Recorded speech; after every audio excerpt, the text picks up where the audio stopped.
Pernahkah Anda melihat kasus ketika karyawan mencuri peralatan bisnis perusahaannya? Atau pernah lihat kasus ini? Atau jangan-jangan Anda juga pernah mengalami hal yang serupa?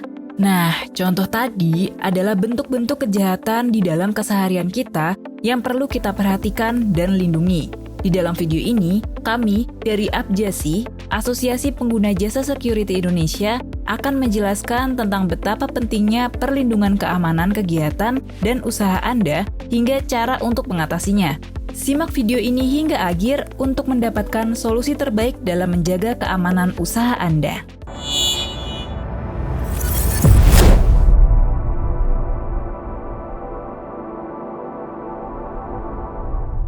Kejahatan bisa terjadi di mana saja, kapan saja, dan kepada siapa saja, baik itu terhadap individu, kelompok masyarakat, bahkan perusahaan-perusahaan besar.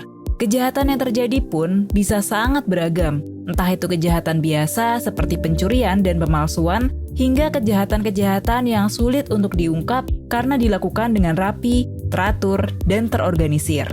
Contohnya adalah kejahatan profesional. Biasanya skalanya cukup besar dan dilakukan oleh para penjahat yang memiliki kemahiran dan keterampilan tinggi. Akhirnya, kejahatan seperti ini sulit untuk diidentifikasi oleh para penegak hukum. Dan kejahatan profesional seperti ini cukup fatal jika terjadi pada perusahaan-perusahaan, terutama bagi perusahaan yang belum memiliki tingkat keamanan usaha yang memadai. Misalnya seperti ketika seorang petugas bank melakukan manipulasi kewenangan, tabungan nasabah dibobol untuk diambil uangnya.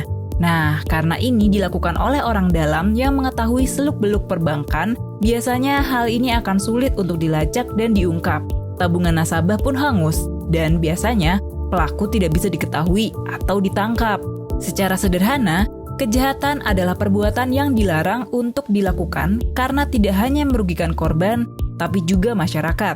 Keadaan lingkungan akhirnya menjadi tidak tentram dan tidak tertib. Masyarakat pun akhirnya resah dan korban tentunya akan mengalami kerugian. Kenapa kejahatan bisa terjadi? Tentu, kejahatan tidak semata-mata dilakukan tanpa adanya sebab. Berdasarkan teori Triangle of Crime atau segitiga kejahatan, ada beberapa faktor yang bisa membantu untuk identifikasi masalah kejahatan beserta dengan solusi apa yang bisa dilakukan. Kejahatan bisa terjadi karena beberapa faktor ini. Faktor pertama adalah niat. Pelaku kejahatan tak jarang sudah merencanakan kejahatannya sejak lama. Misalnya, anggap saja pelaku sudah merencanakan untuk mencuri barang-barang di sebuah toko emas. Jika ada satu faktor ini saja, kejahatan bisa terjadi, meskipun toko emas tersebut misalnya dijaga dengan aman. Oleh karena itu, ada faktor kedua yang menyebabkan terjadinya kejahatan, yakni pengetahuan. Faktor kedua adalah ilmu pengetahuan dan kesadaran. Minimnya pengetahuan dan kesadaran tentang hukum bisa menjadi faktor seseorang melakukan tindak kejahatan. Hal ini karena baik itu pengetahuan maupun kesadaran merefleksikan bagaimana pola pikir, sifat, dan tindakan seseorang. Dan faktor terakhir, yaitu kesempatan. Kejahatan yang terjadi di lingkungan sekitar kita tidak sedikit yang terjadi secara berulang. Hal ini karena tingkat keamanan yang ada di Indonesia masih kurang memadai dan belum mendapat perhatian lebih, sehingga ini menjadi kesempatan bagi penjahat untuk melakukan kejahatan. Ketiga faktor ini menentukan terjadinya kejahatan. Jika ada salah satu aspek yang kurang baik, hal ini bisa memicu terjadinya kejahatan, apalagi jika ada lebih dari satu aspek yang kurang baik.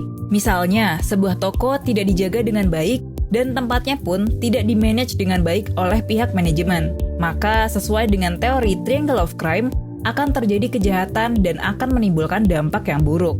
Oleh karena itu, menjadi sangat penting bagi individu maupun perusahaan untuk selalu memastikan seluruh kegiatan dan usaha yang mereka jalani dilakukan dalam kondisi yang aman dari kejahatan yang mungkin saja terjadi tanpa kita sadari. Anda sebagai pemilik usaha dan juga masyarakat mesti paham bahwa faktor-faktor ini penting untuk keamanan dan kesejahteraan usaha Anda. Lalu, bagaimana solusi untuk memastikan keamanan kegiatan dan usaha berjalan dengan baik? Hal paling minim yang bisa dilakukan adalah selalu waspada dan memikirkan segala kemungkinan buruk yang akan terjadi. Namun, tentu saja, hal ini belum cukup. Bagi perusahaan-perusahaan, solusi terbaik adalah dengan meningkatkan kualitas dan standar sistem pengamanan yang sebaik-baiknya.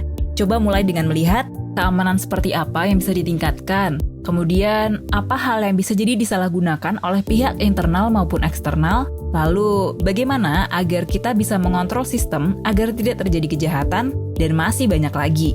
Abjasi sebagai wadah koordinasi, komunikasi, dan konsultasi terkait manajemen pengamanan bagi perusahaan maupun individu bisa menjadi pilihan terbaik untuk Anda dan perusahaan Anda dalam meningkatkan kualitas layanan dan optimalisasi pengamanan seperti SDM, sistem manajemen, dan sarana-sarana pengamanan. Dengan visi menuju industrial security yang adaptif terhadap dinamika risiko keamanan, dengan tujuan menciptakan iklim dunia usaha yang aman dan berkelanjutan, Abjasi hadir untuk memberikan kontribusi dalam perwujudan peningkatan kualitas dan profesionalitas bagi pemangku kepentingan pengamanan, serta menjadi mitra pemerintah dalam mewujudkan lingkungan usaha yang aman untuk mendorong laju pembangunan ekonomi Indonesia. Mari berkontribusi bersama Abjasi untuk meningkatkan kualitas pelayanan pengamanan di Indonesia. Cari tahu lebih banyak tentang Abjasi dengan mengunjungi website www.abjasi.or.id dan media sosial Instagram Abjasi di @abjasi_id. Karena Abjasi akan membantu individu dan perusahaan-perusahaan untuk meningkatkan manajemen keamanan dalam proses bisnis, kegiatan, dan usaha yang dijalankan menjadi lebih optimal.